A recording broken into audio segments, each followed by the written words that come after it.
Germany built the world's first operational ballistic missile. It could strike cities from 200 miles away at supersonic speed. But the men who designed it were never tried at Nuremberg. They were offered jobs instead. This is not speculation. This is documented history. On May 8, 1945, Nazi Germany surrendered. By September of that same year, Wernher von Braun stood not in a courtroom, but in a U.S. Army uniform at Fort Bliss, Texas. He was not alone. Behind him came 118 rocket engineers, aviation physicians, jet propulsion specialists, and guidance system designers who had spent the war building weapons for Adolf Hitler. They arrived with dossiers marked classified. Their Nazi Party memberships had been noted. Their SS ranks had been recorded. Then the files were rewritten.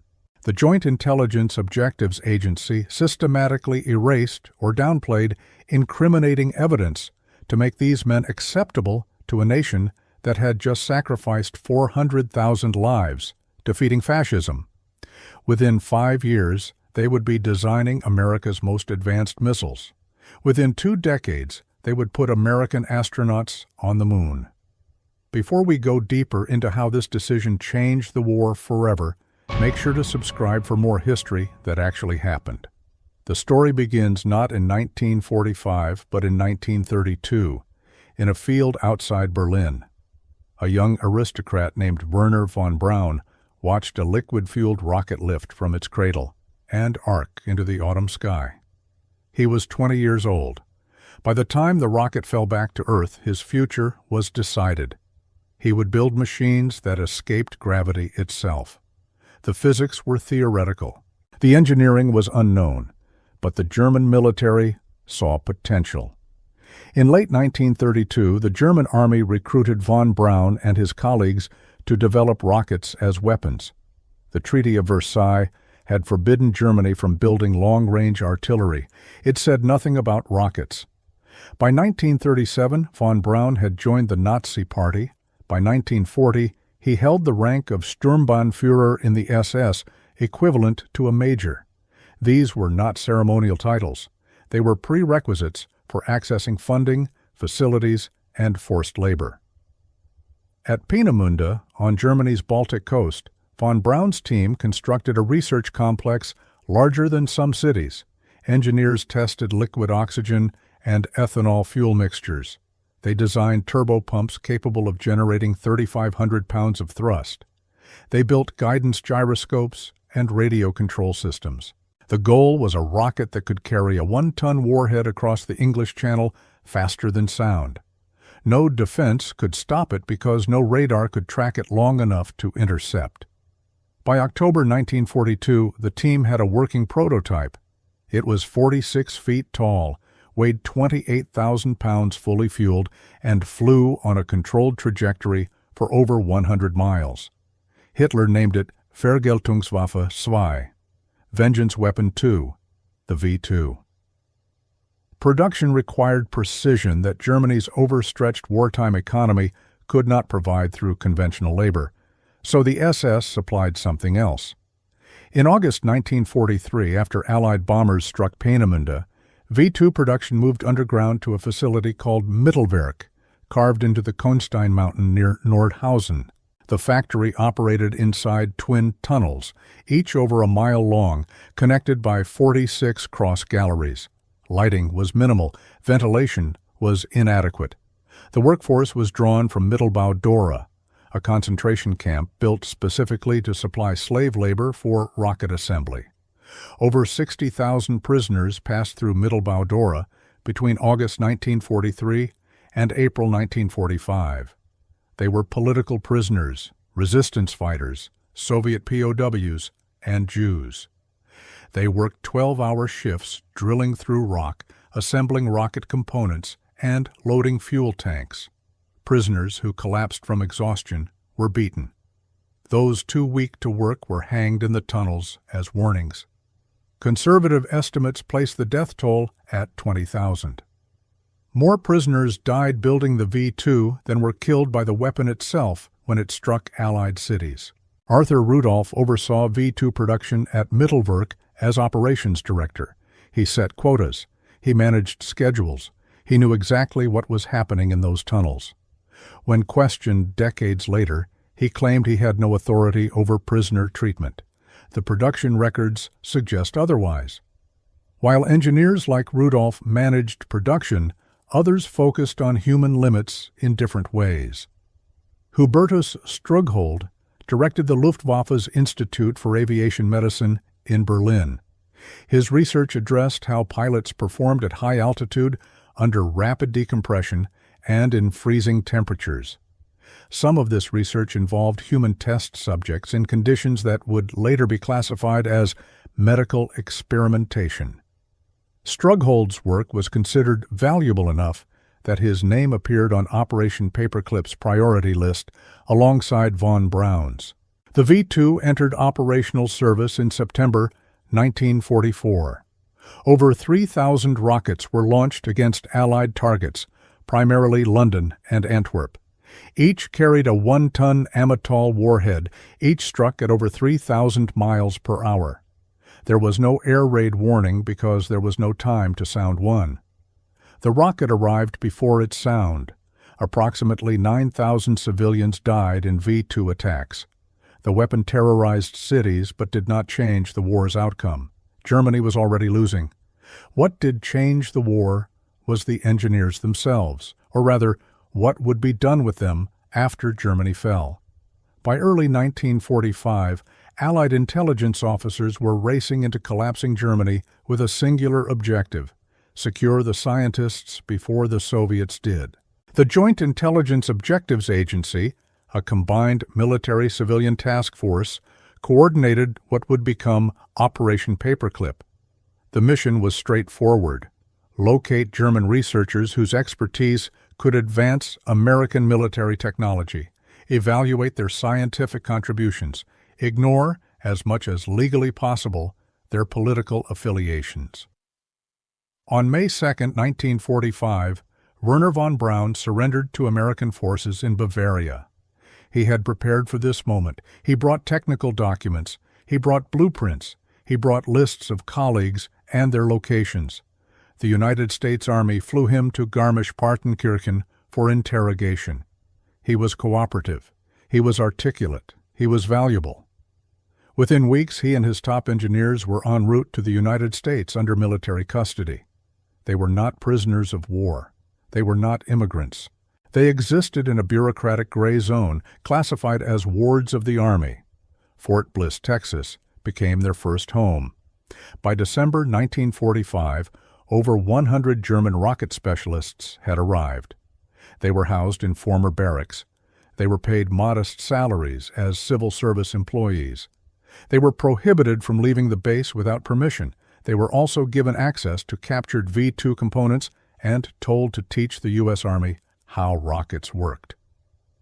White Sands Proving Ground, 60 miles north, became their laboratory. Between 1946 and 1952, von Braun's team launched over 60 refurbished V-2 rockets into the New Mexico sky. Each launch tested guidance systems, payloads, or atmospheric measurements. Each launch trained American engineers who had never worked with liquid-fueled rockets before. The Germans were not merely consultants. They were the foundation of America's ballistic missile program. But von Braun's arrival was not the full extent of Operation Paperclip. More than 1,600 German scientists, engineers, and technicians were brought to the United States between 1945 and the early 1960s. They worked in rocketry, aerodynamics, jet propulsion, chemical weapons, and aerospace medicine. Some came willingly, eager to continue research interrupted by Germany's defeat. Others came because refusal meant potential prosecution or Soviet capture. Hubertus Strughold arrived in 1947 and joined the Army Air Force's School of Aviation Medicine in Texas. He brought his research on high-altitude physiology, work that would become foundational to astronaut training programs decades later. Kurt Debus, who managed launch operations at Peenemünde, became the first director of NASA's Kennedy Space Center. Arthur Rudolph, production manager at Mittelwerk, eventually directed the Saturn V rocket program that sent Apollo astronauts to the Moon. The Soviet Union was conducting its own recruitment operation, Operation WWII, launched on October 22, 1946. In a single night, Soviet forces detained over 2,500 German specialists and their families in the Soviet occupation zone. They were transported to the USSR by rail and assigned to research facilities in Moscow, Leningrad, and closed military cities. The Soviets captured fewer top-tier scientists than the Americans because many had fled westward before the Red Army arrived. But they acquired valuable engineers, factory managers, and technicians who had worked on jet engines, radar systems, and missile guidance. Some worked willingly, most had no choice. By the early 1950s, many were repatriated to East Germany once Soviet engineers had absorbed their knowledge. Others remained until the 1970s, their contributions classified until the Soviet Union's collapse. Britain and France also recruited German specialists, though on a smaller scale. Britain focused on jet propulsion and aerodynamics. France sought engineers for its nascent rocket and nuclear programs. The race for German expertise was a zero-sum competition. Every scientist secured by one power was one denied to rivals. Back in the United States, the legal and ethical complications of Operation Paperclip were becoming harder to ignore. President Harry Truman had explicitly prohibited bringing Nazi war criminals or active Nazi Party members into the country. The Joint Intelligence Objectives Agency circumvented this by rewriting background reports. Incriminating details were minimized or omitted. A scientist described as an ardent Nazi in one memo became merely a nominal party member in the version submitted for immigration approval. SS memberships were explained as involuntary. Documented knowledge of slave labor was classified as hearsay. The goal was not truth. The goal was clearance. Not everyone agreed with this approach. The FBI objected. The State Department raised concerns. Some scientists within the American research community protested that former Nazis were being hired while loyal American researchers were overlooked. These objections were overruled by military necessity. The Cold War was beginning. The Soviet Union was developing its own missile programs. America needed an edge. Von Braun and his colleagues provided that edge. In 1950, the German rocket team moved from Fort Bliss to Redstone Arsenal in Huntsville, Alabama. The Army Ballistic Missile Agency had been established, and von Braun was appointed its technical director. Huntsville became Rocket City. The Germans built homes. Their families joined them. They became American citizens. They joined churches. They appeared in local newspapers as model immigrants. The city embraced them. Von Braun became a public figure, appearing on television programs and writing popular science articles about space travel. He was charming, visionary, and relentlessly optimistic. The past was never mentioned. At Redstone Arsenal, the team developed the Redstone missile, America's first operational ballistic missile. It had a range of 200 miles and could carry a nuclear warhead. The Redstone became the foundation for the Jupiter-C rocket, which launched America's first satellite, WWII, in January 1958.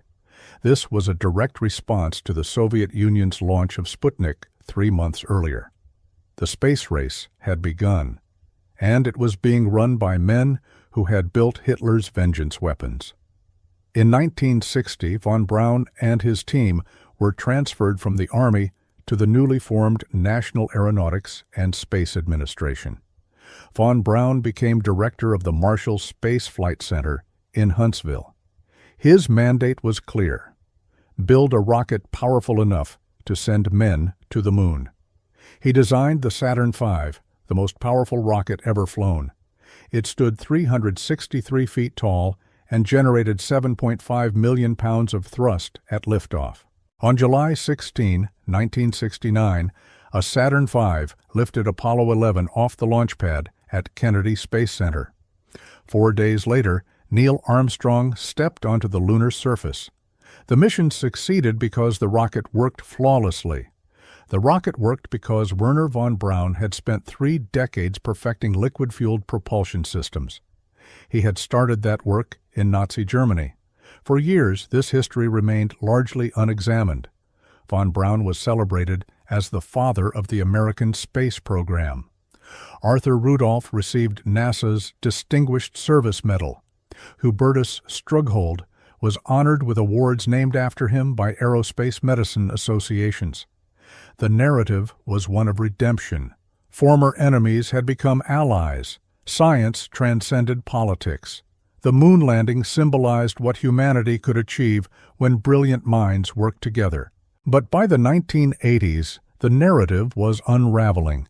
Historians began accessing declassified documents. Investigative journalists published detailed accounts of Operation Paperclip. Survivor testimony from Mittelbau-Dora drew direct connections between V-2 production and mass death. In 1984, the U.S. Department of Justice Office of Special Investigations launched an inquiry into Arthur Rudolph's wartime activities. Evidence showed he had held direct supervisory authority over slave labor operations at Mittelwerk. Faced with potential denaturalization hearings, Rudolph agreed to leave the United States. He renounced his citizenship and returned to Germany. He was never prosecuted. He lived in Hamburg until his death in 1996, insisting until the end that he had no responsibility for what happened in the tunnels. Wernher von Braun was never formally investigated. He retired from NASA in 1972 and died of cancer in 1977. His legacy remains contested. To some, he is a visionary who made spaceflight possible. To others, he is a war criminal who escaped justice because his skills were deemed too valuable. Both perspectives are grounded in fact. The contradiction is not a flaw in historical analysis. It is the reality of the decision made in 1945.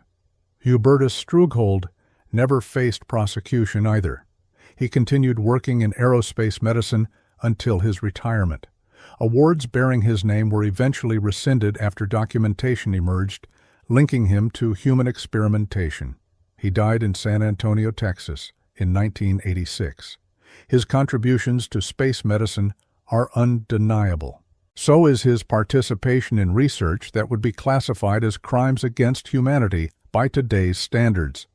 The engineers who went to the Soviet Union followed a different trajectory. Few became public figures.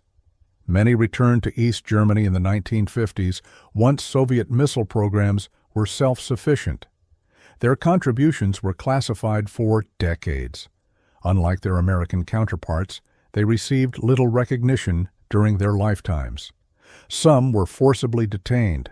Others cooperated willingly in exchange for salaries and housing. Moral judgments are no simpler in their cases. Operation Paperclip succeeded in its immediate objective. It gave the United States a decisive advantage in missile and space technology during the early Cold War. The Redstone, Jupiter, and Saturn rockets were all direct descendants of the V-2, built by engineers who had designed the V-2. Without Operation Paperclip, the Apollo program would have taken longer, cost more, and perhaps never succeeded at all. The moon landing was a triumph of engineering. It was also the culmination of decisions made in the ruins of Nazi Germany. But success came at a cost that cannot be measured in dollars or rocket thrust. Laws were circumvented. War crimes were overlooked. Justice was subordinated to strategic advantage. The men who oversaw slave labor were never held accountable because their knowledge was considered more important than their crimes. Survivors of Mittelbau-Dora lived to see their former overseers celebrated in American newspapers. That is not speculation. That is documented fact. The broader question is whether the decision was inevitable. Could the United States have achieved the same technological progress without recruiting former Nazis? The answer is probably yes, given time. American engineers were capable. University research programs were robust. But time was the one resource the emerging Cold War did not allow. The Soviet Union was recruiting German scientists. If America did not, it would fall behind. In that context, Operation Paperclip was not an aberration. It was realpolitik applied to post-war reconstruction. Morality was not absent from the calculation. It was simply outweighed by perceived necessity. The legacy of Operation Paperclip extends beyond rocketry. It established a precedent. Expertise can outweigh ideology. Strategic advantage can justify moral compromise. Individuals can be separated from the regimes they served, even when their service was direct and documented. These principles have shaped American foreign policy, intelligence operations, and scientific recruitment ever since. They remain controversial because they involve trade-offs that resist clean resolution. What happened to the Nazi engineers after World War II is a matter of public record. They were recruited, sanitized, employed, and in many cases, celebrated. Some expressed regret for their roles in the Nazi regime. Others did not. Wernher von Braun once remarked that the V-2 worked perfectly except for landing on the wrong planet, a comment that was either dark humor or astonishing callousness, depending on interpretation. He later participated in documentaries acknowledging the use of slave labor, though he consistently denied personal responsibility. Whether he genuinely believed that or merely said it is unknowable. The rockets they built reached the moon. The system that built those engineers killed millions. Both facts are true simultaneously. History does not resolve that contradiction. It records it. The moon landing remains one of humanity's greatest achievements. It was made possible, in part, by men who built weapons of terror for a genocidal regime. That does not diminish the achievement. It complicates it. Complications are where history lives. The clean narratives belong to propaganda. The messy truth belongs to the archive. Operation Paperclip ended officially in the early 1960s, but its consequences persisted. German engineers trained American successors. Technologies developed in Nazi Germany became the foundation of American aerospace dominance. The moral debts incurred were never fully paid. They were simply carried forward, compounding with interest through decades of silence and selective memory. Only when declassification forced transparency did the full scope of what was traded become clear. Knowledge for accountability, progress for justice, victory for complicity. There is no redemptive arc here. There is only the record. And the record shows that when nations decide the future matters more than the past does not disappear. It simply stops being discussed until someone decides to look. Please don't forget to like, share, and subscribe.